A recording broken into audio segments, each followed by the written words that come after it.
What's up, guys? The trick of the week this week is the Cheat 720 hook. Today, I'll be going over a progression for learning this trick, teaching you guys the terminology and technique behind it, as well as giving you guys 5 important tips to throw a better, cleaner Cheat 720. And I'm gonna end by sharing with you 3 awesome Cheat 7 variations. So we have a lot to cover, and with that said, let's get started. The first step in the progression to learning the Cheat 720 is a firm understanding of the hook kick. When you do a Cheat 7, the hook kick is the kick you're throwing at the very end of the trick. And if you have a sloppy, uncontrolled hook kick while you're on the ground, that's gonna translate up the progression chain to be a bad hook kick when you throw the Cheat 720. So before you move forward with this progression, make sure you have a firm understanding of the hook kick itself. The second step in our progression is to understand the step over hook. The step over hook is just like a hook kick, but to do it, you throw your leg up like you're going to do a roundhouse kick.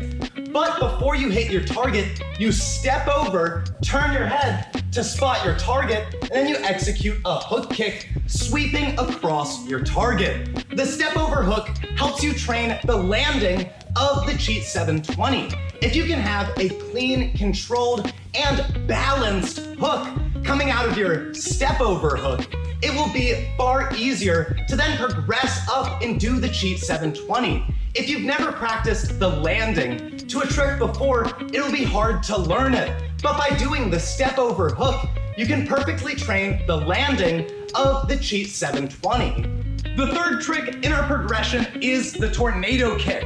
The tornado kick is essential for teaching you the cheat setup. When you do the Cheat 720, you start with the cheat setup. You begin in a neutral or backside stance.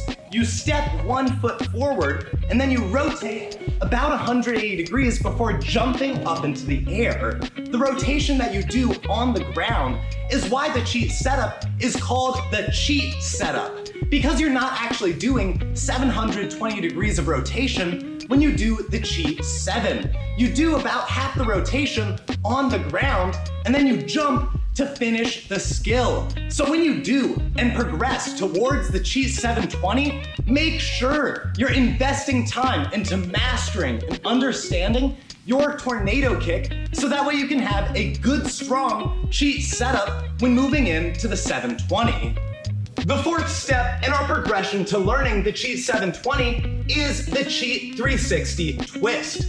To do this, it's really easy. You do your cheat setup, and then once you spot your target, you just jump up to spin 360 degrees. Like I mentioned earlier, when you do the Cheat 720, you're not actually rotating 720 degrees after you leave the ground. To do this trick, you only do about a 360 rotation. So to get you guys ready to do that twist, I strongly recommend you train the Cheat 360 twist. It's fun, it's easy, and if you do it enough times, it will be far easier to progress to the Cheat 720. The fifth step in our progression is to do the Cheat 720 Crescent. You see, when you do the Cheat 7, there are 2 different kicks you can perform. You can do a crescent kick going inside to outside, drawing like a big arc across your target, or you could do a hook kick, going one side to the other to sweep across it.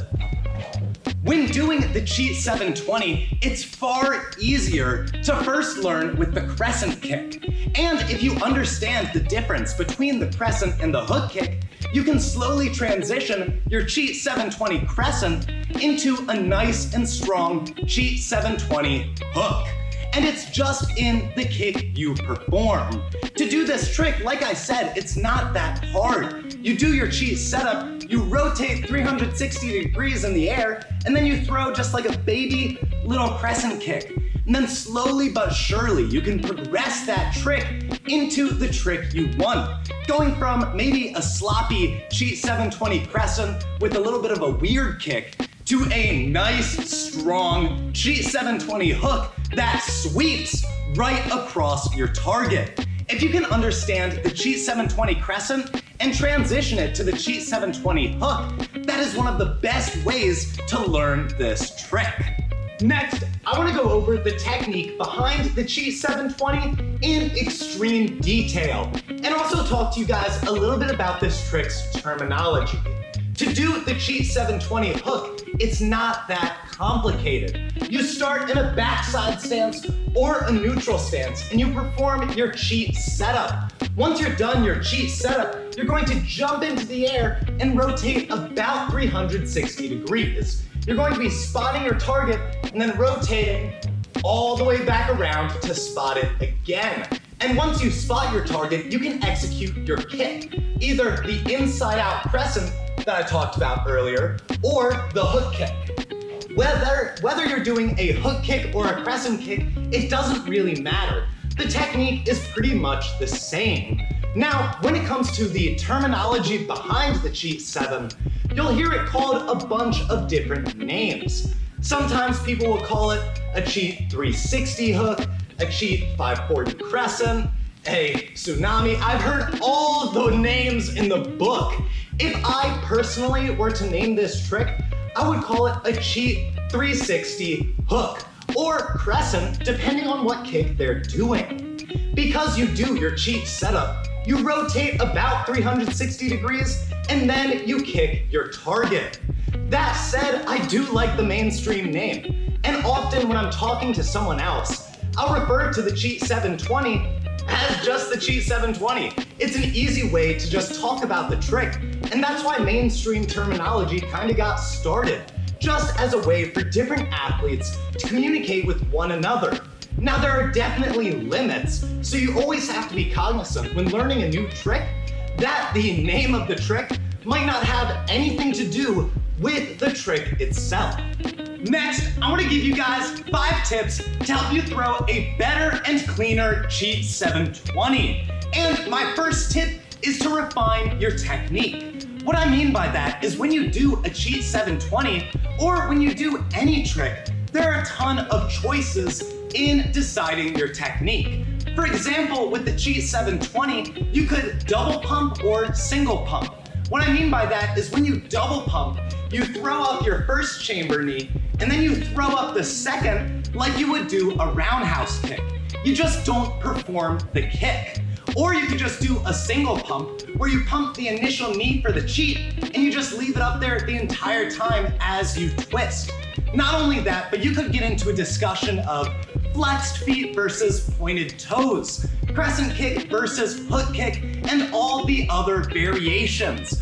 When you're doing your Cheat 720, it will really help to refine the technique so that way you know exactly what you're doing when you're performing the trick. If you can have a good mental visualization before you do the Cheat 720, that is a great way to refine your technique and make sure it is crisp and clear.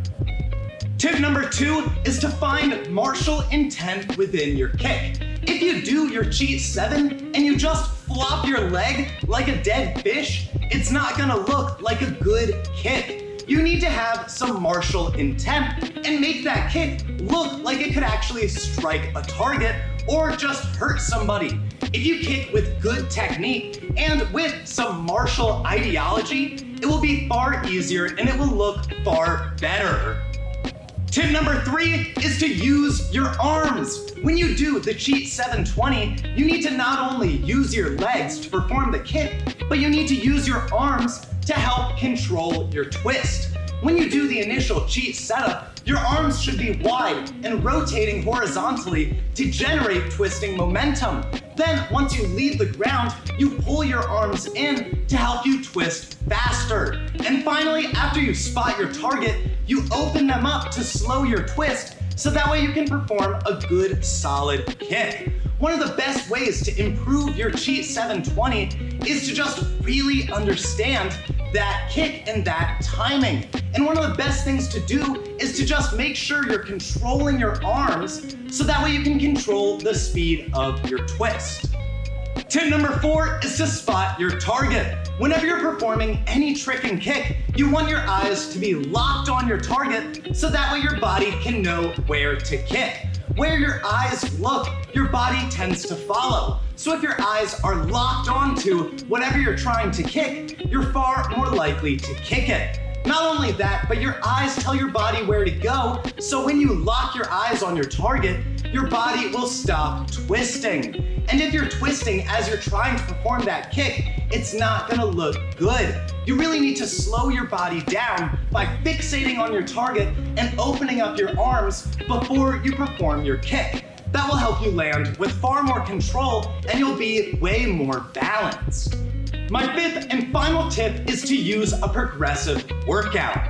If you want to train your Cheat 720, don't just train your Cheat 720. Do 20 hook kicks, 15 step over hooks, 10 tornado kicks, 5 of the Cheat 360 twist, and only then start working the Cheat 7. If you skip steps in your progression, not only will that make the goal trick look worse, but it will also be far harder to learn. If you train a progressive workout and follow every little step, you will have a far better and far cleaner Cheat 720. Finally, I want to end by showing you 3 Cheat 7 variations. In the sport of tricking, every skill builds off into a harder, more complicated version of itself.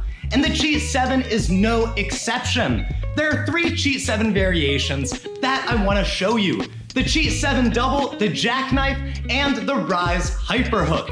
Each of these is super neat, and they're not too terribly difficult. Our first variation is the Cheat 720 double. This variation is super easy to do. You do your normal Cheat 7, but instead of just throwing up a knee, when you do that initial cheat setup, you throw that leg up to perform a kick. Through that, you're then able to carry your momentum to perform your second kick just like the normal Cheat 7. If you have a strong cheat setup, you shouldn't have any issues doing the Cheat 720 double, because all you do is straighten out your cheat leg and try and throw a solid kick. Our second variation also includes 2 kicks, and that is the jackknife. If you have a really strong 540 and a good 720, you can put them together to throw a good jackknife. To do a jackknife, you do your cheat setup, and then you throw a massive round kick, like the highest, most floaty tornado kick you have ever seen. From there, you follow through with that kicking leg to land back on it as you turn your body to throw a massive hook kick. This trick is super famous because it involves those 2 kicks right back to back, the round kick and the hook kick. The jackknife is an awesome variation, and if you have a good 540 and a solid 720, you should be able to put them together. The third variation that I want to show you is the rise hyperhook. Just like the side swipe can be viewed as an inverted 540, the rise hyperhook is a Cheat 720 with a little bit of flipping momentum.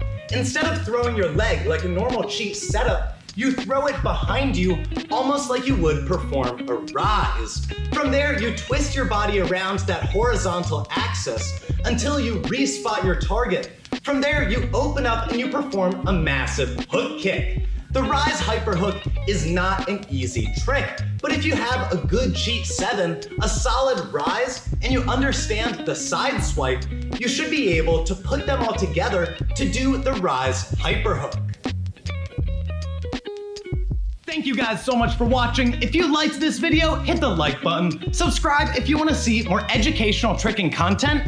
And if you want to go deeper with mastering tricking to learn more about this sport, become a patron. For just $1 a month or more, you guys get direct access to me along with a ton of rewards. But thank you again and have a lovely day.